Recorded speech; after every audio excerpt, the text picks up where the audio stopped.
Alright. Hello, everybody, and welcome back to another episode of the Grim Reaper. Down here at the bottom right is Grim Reaper on his Hong Kong account. And in game one of the two games we're going to be looking at today, we have none other than rank 7 in the world, according to Eligulac, one of the best pro gamers out there. Incredible Terran streamer savant, and the biggest of Gabes, Mouse Hero Marine. Now, this is actually really interesting because I just got this message yesterday morning from Grim Reaper on Discord, and he was like, Pig, I've got some new builds. I know you're gonna like these. And I was like, ooh, what you got for me, buddy? And he basically said, look, I've got this new thing going on. I know a lot of players have been proxy void raying. I was a big proponent of the 12 pylon proxy void ray cheese. That became so common. Terrans started really overreacting, and when they'd scout, they'd spot that the opponent was on 2 gases on 1 base. And they started cancelling their command center, building a factory, bunker, getting into marine cyclones, and defending really well. Very, very careful. And it's like they don't even spot that it's proxy void ray, and they already do this giant reaction. And he said, well, then people started doing the fake proxy void ray, right? Where they'd hide a pylon, go double gas, the SCV would come in, and as soon as the SCV would leave, they'd just take the Nexus. So the Terran would cancel his command center, be sitting on 1 base with bunkers and freaking out. And then realize, wait, this guy's just built defensive Phoenix. He's got an expansion. It's a little late, but not as late as the Terran expand. And the Protoss just goes on to play a normal macro game from there, but from way ahead. And Terran players are kind of caught in this weird spot right now where, well, do we just try to keep the expansion up if we spot a 1-base player and hope we can defend it? And it's going to be really, really nice edge to survive against a really committed proxy void ray. Or do we do it the other way? And Terran players are kind of struggling. And what's so fascinating as well is, for those who don't know, I mean, Hero Marine, rank 7 in the world, Grim Reaper is literally a ladder hero who's about 1,000 MMR below Hero Marine on the ladder. Like, this is a massive, at their closest, maybe it's a 500-600 MMR gap between them, but often it's way bigger than that, right? 800, 900, 1,000, very common. So Grim Reaper, within this mind game meta, where the Terran doesn't know, are they all linning or are they faking it? He's found a new build, and he's got a proxy robo going up here, which is really fascinating. Chronoing Stalkers, this was 12 pylon, by the way, so that's a very early Stalker coming out. Very early robo, but Hero Marine's going to scout it. And he's actually, even after seeing 1 base, he didn't cancel his command center, so Hero Marine's going for the greedier response here. He's going to try and defend this natural if possible. Immediately drops a second barracks. He's got a factory on the way, no second gas, because he's going to skip the starport, at least initially. He's going to try and just get out like maybe Cyclones, tanks, and lots of Marines. So Reaper trying to engage there. Immortal on the way. Already 1 Stalker coming up. It's going to ignore the Reaper and go straight for the natural, and that's a wise choice. If you can pick off some of these Marines early, that'll be huge. Grim Reaper going to come on in, see if he can find some damage. And let's just see exactly how this plan works, because he gave me a rundown just very briefly, but I'm really curious. So, okay, so Hero Marine, man, losing 2 Marines is really rough. I think it's because he wanted to finish the command center. Maybe it would have been worth getting those Marines back to the high ground, though, and just losing 1 or 2 SCVs to finish the CC. Ooh, Reaper goes down. Okay, that's a good pick off. And yeah, Warp Prism's got to come out here. So Warp Prism's going to pick it up. What's interestingly, Grim Reaper is actually looking poised to take a Nexus behind this. So he is actually doing this not as a complete all-in. There we go. Nexus goes down. He doesn't have Warp Gate even started yet. So, of course, he starts it now. So he's thinking of going to a longer game. But let's see what this Immortal Stalker combo can do. He actually kills the bunker before it can salvage by the looks of it. And getting in there, ooh, that bunker does finish up just barely in time. And Immortal can shoot through that pretty quickly. He's being a little bit messy with his micro, is Grim Reaper there, but he gets the depot. That reactor going down is going to, of course, halve this barracks' marine production. Another SCV falls, as does that reactor. Another depot going to go down. The supply box going to hit. There's a tank there. It's out in the open right now, that tank. Hero Marine's got to get that tank out of there. It's getting blocked by the units. Oh, great snipe by Grim Reaper. He gets the siege tank. And now Hero Marine losing his most important unit. He's building another tank. He's going to try and chase this off with the Marine SCV, but he's losing so many units. Yeah, Grim Reaper just kind of stands his ground, essentially, picking up the units as they take damage. Picks off almost all of the Marines so far. Oh my god, look at the units lost time. Grim Reaper hasn't lost a single unit. He's killed so much. And it's not done yet. He's going to go for that tech lab. Can he get it? He's going to pull back, gets a Marine there. Focuses down another Marine. No, doesn't quite get that one. There we go. Look at that. He's trying to take down the Marines because they do much more damage than the SCVs. Oh, that Immortal was on like 1 hit point. Oh, what a daredevil. Now behind this, wait, is that a fake Nexus? Guys, he hasn't actually built any probes for it. So he's gone Twilight Council, 2 more gateways. So he's going to swap into Charge by the looks of it. Maybe Blink, but probably Charge. He's going to come in again. He's got to watch out for that Siege Tank. And oh, 1 Immortal, 1 Stalker go down in the back. And that is Hero Marine finally starting to look like he's maybe stabilizing a bit, but still only building 2 unupgraded Marines at a time. He's adding another siege tank here. He needs to get a bigger ball of Marines up. The problem is he's already lost 9 Marines, 7 SCVs. So he's getting pushed back into this incredibly camping stance. And charge is going to be perfect against this, because if there's no... Yeah, look, he's trying to build a reactor and a tech lab, but it's ages till he'll get stim and a big ball of Marines, which is what you need to deal with those zealots. Siege tanks really good versus just a handful of stalkers, sentries. They're good at outranging immortals from far away if the Marines are defending the prism drop. Ooh, nice pickoffs with the immortals there. Got to get out of there. Grimmy, leave. Oh, he loses another immortal. Ah, Grimmy definitely overstaying with this cheese. He's now lost 2 immortals and a stalker. Still great trades overall. But as I said, so he's still building siege tanks, and the Viking is going to push back the prism. The problem is, charge is almost finished. Grimmy's added some probes now, just a few at a time. Look, he's even pulled off gas because he's only making zealots. He's adding 1 sentry, 1 immortal, but he's got more than enough gas. So 3 guys left on gas, spread across both geysers. He's got a full natural. Hero Marine scouts that, and he's like, oh, shit, you've got a full base. So now he knows he needs to get his own base up mining, or he's going to fall too far behind. He's a bit oversaturated on the main. Problem is, like I said, there's no wall here. He doesn't have any bunkers. Hero Marine actually needs to get a wall here and keep his tanks on the high ground. If he wants to put a tank on the high ground, he needs to put it in a very conservative position. And you can see he is actually realizing that. Oh no, another tank in the open. Oh, dude, another tank, another Marine. He gets another SCV there as well, but the Viking's on him. The Viking is on him. He's got to get out of there. Hot drop those immortals and run Warp Prism. The Stalker and the Sentry going to try and keep it alive, but that's going to be a confirmed kill for Hero Marine's Viking. Might even get it out. No, the Viking does trade for that. Chunks of it go flying. Zealots are here, though. Even with just 4 or 5 Zealots, those Marines, there's only 6 Marines, dude. They only can kill 1 or 2 Zealots, if even that. And a tank friendly fire. The charge Zealots bring the friendly fire into his own units. Does clear up those tanks, pulls back. He's only got a couple of units left, does Grim Reaper. But remember, Grim Reaper has two mineral lines mining. And he's got only 5 gateways, funnily enough. I always make fun of Grimmy for just not building that many gateways because he's so busy attacking. But you know what? He's keeping his money reasonably low. He's still rallying in immortals and 5 zealots at a time. Sentry Stalker here as well. Hero Marine tries to get back, but the zealots are on the tank. If they can take that tank down, the immortal lands 2 hits and the tank just disappears. 1 more siege tank gets out. The immortal can reach it though. He's got to target it. That immortal got 1 hit off, but then it does go down. This immortal not in range. The sentry blocking it right now. Ooh, SCVs on hold position, stopping the SCVs from getting in there. Once again, though, the tank friendly fire is massive, guys. 15 workers have gone down in this game so far for Gabe and Grim Reaper. He can take a 3rd, he can take a 4th, he can macro up, or he can just make more zealots and go again. He's making another immortal. I'd love to see him make a warp prism, because if he can drop immortals on these tanks while zealots swarm in, that's going to be insane. And there's a big opening here. So the only way tanks can be really defended versus charge lots in these numbers is you just need a wall. You need to be completely locked off. So he needs to put like an engineering bay there. I like that bunker cutting off that entrance. There is a hole, of course, between that barracks and that command center. Through the mineral line's okay, because he could always hold position SCVs. Does mean his tanks will be shelling on his own workers. But there's always a chance to get back in this. Now, Hero Marine's built 2 medevacs, and he's going to try and do a counter drop here. He's like, look, let's just defend like this. He's going to use the starport as a budget wall, but that's a diagonal. There's an opening there. You can't wall off on a diagonal. Command centers and hatcheries and Nexus actually have kind of curved edges. They're more of a circle. So you need to double overlap. So if that starport could fit 1 square lower, then it would actually be a full wall off. But on the diagonal, with only a single square kind of overlapping, it actually will not count as a wall off. This is why with a Terran, you never build a depot on a diagonal with it. You always build the depot in line. And then you can have depots single overlap, but oh no, the zealots can get through. The zealots can get through. Hero Marine, no! He didn't realize. He did not realize that was on a diagonal there. Uh-oh. And the zealots find the siege tanks. The zealots also get the top of the mineral line as well. A desperate, unupgraded Marine drop on the other side of the map. But I mean, that's just not going to be enough because he gets so wiped. He's going to lose all of his buildings. And, oh, big zealot warp in, plus battery overcharge. Probes turning to fight. And the Marine drop going to see if it can desperately find some damage. But Hero Marine knows he's done. And Grim Reaper punching up a solid 1,000 MMR there. All right, let's hop into the next game. This one's going to be up against Exxon Special. Funnily enough, same map, same spawns, actually.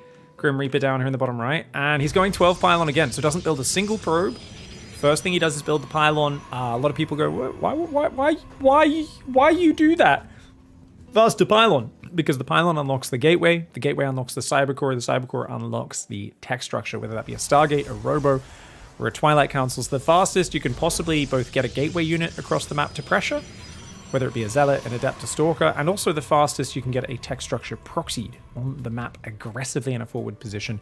Both are based off of your pylon, then your gateway, then your cyber core, and then your tech structure. Bam, bam, bam, bam, bam. One thing unlocks the next. So you get the first one a bit faster, and there is a flow-on effect. Does cut a bunch of economy, though. He basically sacrifices 2 workers for this in the opening. It's a big hit to your income. You've got to do damage. Now, he's going to be doing the same sort of build here. I'm curious to see how Special responds, and if there's any real, big obvious differences in it. Because I do feel like Terrans for a few weeks were being so that they were, for months and months, they were super greedy against Proxy Void Ray, and it took maybe 6 months of really poorly executed Proxy Void Rays from pro gamers before they said, oh, we can go 12 pylon Proxy Void Ray, Stargate's down 15 seconds faster, and we just do insane damage with the first Void Ray and then usually can kill them. Oh, and then the Terrans got scared. Like I said, they started canceling their natural. That last game, Hero Marine doesn't cancel the natural, tries to defend it, gets in big shit because of it.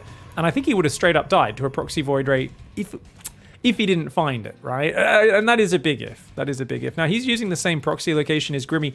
I actually think a better proxy location... I mean, better proxy location is very subjective based on where Terrans are scouting, right?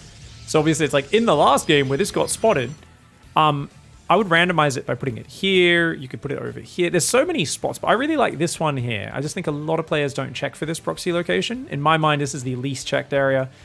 And Special comes in, sees no expansion at 2 minutes. He's already committed to his command center. He's got to cancel that right now if he wants to. Oh, no, he's just bringing an SCV. He's going to build a bunker. Okay, he's going to try and do the exact same response that that Hero Marine just did. Wait, no second barracks yet. Keep our eyes out. Does he go? Yeah, he's going to go second barracks. Now, I don't even know if second barracks makes sense, actually. I really don't think it does, yeah, because especially... Oh, he's got the earlier reactor. He didn't go Reaper, so he's actually got quicker Marine production. So Special has a bit of a head start on his Marine production, and he's going to go bunker on the high ground as well, so a bit of a backup bunker. He's scouting right now, trying to figure out what the hell is going on. Did he just lose his... Oh, he lost his SCV because the Stalker popped out. This is a bit of a later scout that Hero Marine did from Special, but he gets the bunker ready. So bunker being nice and quick. Stalker unable to find anything. Just gets a hit off on the bunker, goes back to regen the shields. The first Immortal's already on the way. Second, Stalker coming down, and Grimmy moving down to take the expansion right now. The SCV over there is just going to hang out next to that proxy for a little bit. Tech Lab almost done. Special is going to go for the second gas. So rather than the Marine tank focus, we imagine, or at least I imagine, we'll see a quicker starport. Because if you get a Viking out, it pushes back that prism. Makes it really hard for Grimmy to keep opening up new angles. Now he's going to get in. Remember in that last game, Hero Marine was not able to sell the bunker. So if Grimmy can kill that, that would be fantastic. A Stalker over here, taking a long time to get across the map. And he actually lets the SCV in. Oh no. Wait. That could actually work in his favor. Because if you think about it, he shows the Nexus. Almost like, hey, I'm expanding. It's a fake out. I'm not really committing. But he's still not building probes, remember. He's going to go that Twilight Charge follow-up no matter what. He's got another Immortal on the way as well. So it's going to be an Immortal Charge all-in from Grimmy. But he's shown Special an expansion, and that's going to put pressure in Special's mind, making him think, oh, I need to expand. Oh, I need to expand. Look at that. Cyclone locks into the Immortal, immediately picks up the Immortal, breaks the lock. This is a lot of Marines, though. Oh, he's getting pushed back. Just the sheer number of units is actually pretty impressive there. Immortal does land a hit on that Cyclone. Only 3 Immortal shots. Or 2 Immortal shots and 2 Stalker shots to kill a Cyclone. And the Immortal shoots incredibly fast. Incredibly fast.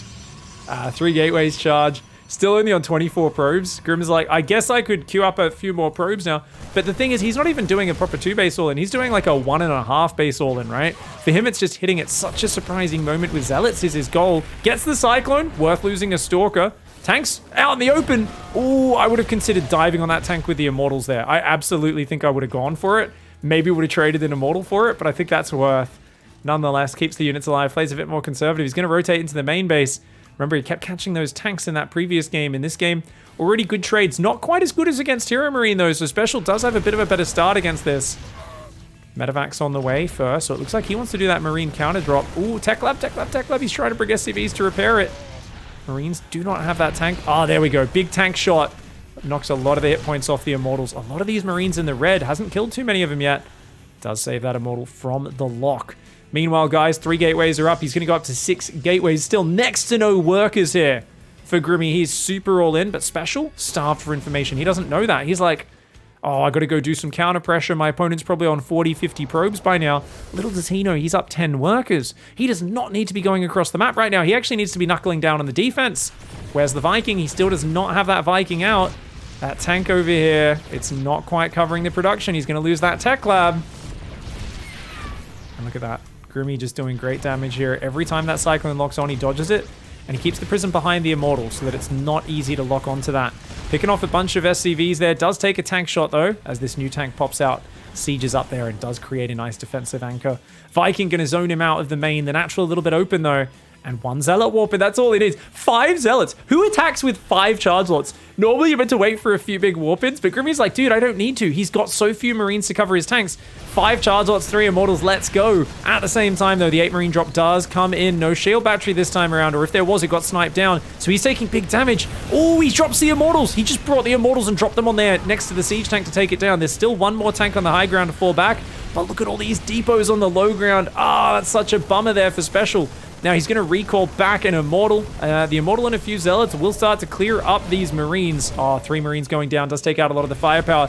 The Immortal Stalker's starting to work its way up that ramp. There's a Zealot on the tank! Oh, the Drilly Boy! Drilly Boy! Marines! Marines defend! Oh, he barely keeps it alive. That Immortal runs forward and says, nah, dickhead, and does take out the tank. Oh, Grimmy's such a shithead, dude. This combo of Immortal Stalker this early, when you have the opening pressure, you just keep them open. They can't wall off because you're so active with these bloody Immortals. And then your Zealots come in at such a surprising timing. I mean, the power of a surprise set of charge Zealots, because they just get on top of the Terran, they drag the tank fire into them, they mess up these unupgraded Marines, these siege tanks, and everything sets you up to get to that point. So these Terran players, they're trying to defend their expansion, but I think they're giving him way too much avenue to do damage. And what's really interesting, guys, you might be like, well, what if they just cancel the command center, defend it a lot better, don't let his first Immortals do damage? I actually think Grim Reaper has an option here, if people do that, to play completely differently, right? So when his first Stalker comes in, when does that scout this natural? Because this is the point where he gets information. Let's look at this from his vision. So he could come in just at about 2:43 minutes, and if he sees there's no command center there, or no bunker, or it's finished, so like it's cancelled or being built on the high ground, he can basically just make a read of, oh, my opponent's kind of turtling up, right? He's like probably cancelled a command center or doing some sort of one base build. I don't really need to do much damage. And in that case, he's already got the Immortal, the 2 Stalkers done.